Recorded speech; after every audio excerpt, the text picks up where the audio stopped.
Hi friends, how are you? Hope you're well.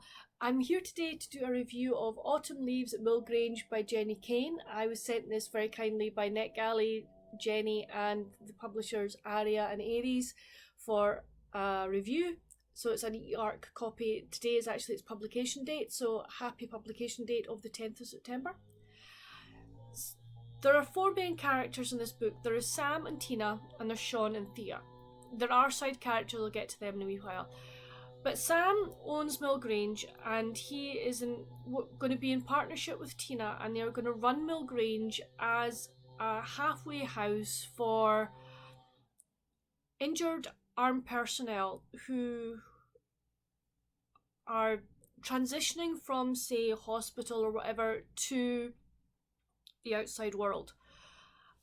They have found in the grounds a Roman fortlet, and they are going to use archaeology as a means of showing them how to be archaeologists, but also the transferable skills that can come with archaeology, such as recording, writing reports, sifting through finds, photographing finds, etc. etc.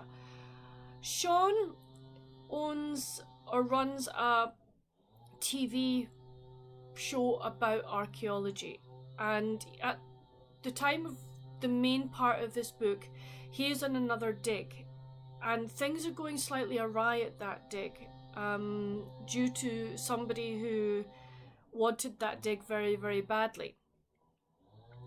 Thea is his girlfriend, and she's with Sam and Tina, helping them to sort of set things out, get things ready for the personnel to come in.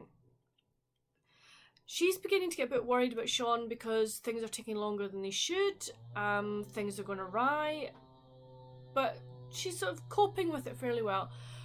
But the main sort of story is Sam and Tina. Sam suffers very badly from claustrophobia because he has post-traumatic stress disorder, and he is sleeping in a tent. He and Tina are sleeping in a tent in the grounds, and that's okay while they've got other folk there doing the archaeology stuff. But as he says himself, when they've got forces personnel there, he can't be sleeping in a tent, and he doesn't really want to sleep in a tent. So there are various ways that they're trying to get Sam to be able to come indoors. They are aided in this by two other members of staff who are Mabel and Bert. Now, Bert was in the forces, I think probably Second World War, and he suffered from post-traumatic stress disorder, but obviously at that point I don't think they knew what it was. But he was also claustrophobic, but he's learned techniques and skills to get himself indoors, so he's helping Sam. Sam's mum and dad, who are, I think they are aristocracy, but they live in this big house, want Sam to come and stay or come and see them, and that's just adding more pressure to Sam. So the story is like basically getting the house ready for, the people who are going to come there.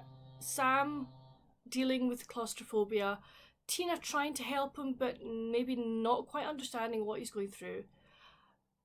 Sean getting really cheesed off at the dig he's at because he wants to get back to do the filming for Grange, because he wants to help Sam sort of set Grange off on a really good footing by doing a show there. Thea was getting a bit, why are you not coming back? And then they realise that they're going to need more personnel. So one of Tina's friends, Helen, comes to Grange on a whim on a holiday, and she starts to help out.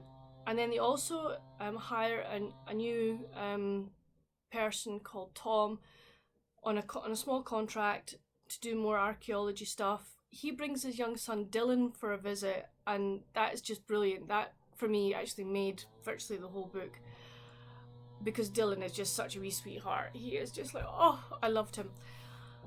But the characters were engaging, and Jenny really dealt well with post-traumatic stress disorder. She dealt well with how people feel with claustrophobia. That was really, really good. You could actually put yourself into Sam's situation.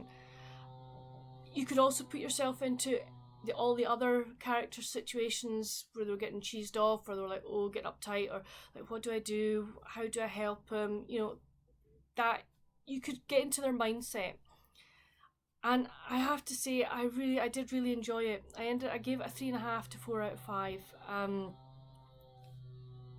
I would recommend it. I would recommend it.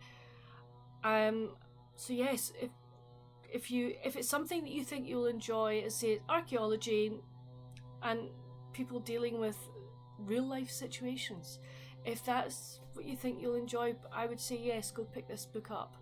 So thank you again to Netgalley, to Jenny Kane, to Aries and Aria for Autumn Leaves at Mill Grange. Go pick it up, friends. Bye.